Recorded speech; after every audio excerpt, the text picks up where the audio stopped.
আওয়ামী লীগের কার্যক্রম তো আসলে নিষিদ্ধ, তো তারপরেও তাদের ফিরে আসা বা পুনর্বাসন নিয়ে অনেক কথা হয় রাজনৈতিক অঙ্গনে। তো সম্প্রতি দলটির সভানেত্রী শেখ হাসিনার বেশ কিছু আন্তর্জাতিক গণমাধ্যমে দেয়া সাক্ষাৎকার আবারও আলোচনা তৈরি করেছে। আপনার এই বিষয়ে কোনো মত আছে কিনা? প্রথম হচ্ছে যে দেখেন যে আপনার আমাদের দেশের রাজনৈতিক প্রেক্ষাপটে যে আসলে যারা মাঠ ছেড়ে একবার উঠে যায় তাদের আর মাঠে ফেরার সম্ভাবনা থাকে না।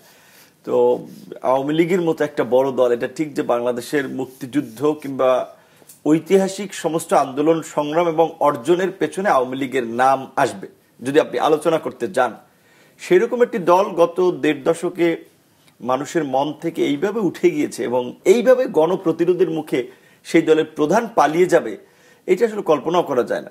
তো তিনি যদি এত সাহসী হতেন, তিনি জনগণের সামনে ক্ষমা চেয়ে ফেস করতেন পরিস্থিতি। তিনি কিন্তু ওইভাবে সাহসী না, তিনি সেই সততা দেখাতে পারেন নাই।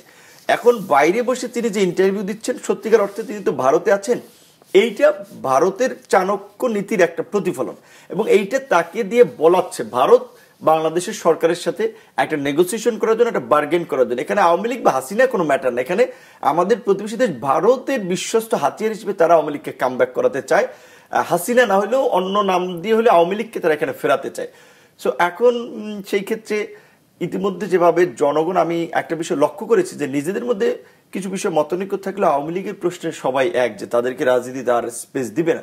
সেই জায়গা থেকে আমার মনে হয় না যে আওয়ামী লীগ আর ফিরবে। কিন্তু একটা জিনিস খারাপ লাগে যে কারণ আমার পরিবার দেখেছে, আমার ওয়াইফ, আমার বাচ্চা কাচ্চা, আমার হোল ফ্যামিলি যেভাবে ভিকটিম হয়েছে, যে পুলিশ যখন ধরেন আমার দরজা ভেঙে আমার ঘরের মধ্যে ঢুকে গেছে, আমার বেডরুম থেকে যখন আমাকে টেনে তুলে, তখন কিন্তু আমার পাশে আমার বাচ্চারা লাইক ওই যে পাখির বাসা ঝড়ের সময় যেমন মানে হচ্ছে মা বা বাচ্চাগুলোকে আগলে রাখে, ঠিক আমার বাচ্চা কিন্তু কাচুমাচু করে ভয়ের চোটে ওইভাবে হয়েছিল।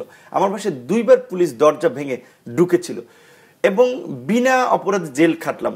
আমার বড় বাচ্চা প্রথম দিন হয়েছে 5-7 দিন খাবার খায় নাই।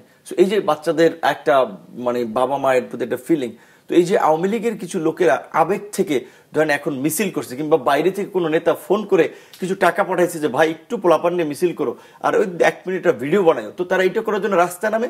অনেক ক্ষেত্রে পুলিশও দৌড়ানি দেয়, দৌড়ানি ধরতে পারলে তো কারাগারে নিয়ে যাচ্ছে।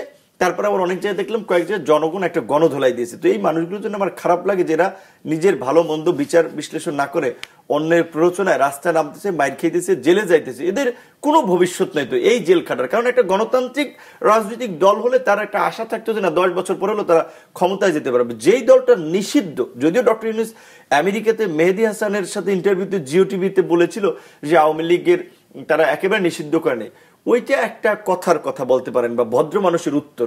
আওয়ামী লীগ যে প্রক্রিয়া নিষিদ্ধ হোক ওইটা আর ওপেন হবে না, ওই খাতা একেবারেই চিরতরে বন্ধ, এইটুকু আমরা বলতে পারি।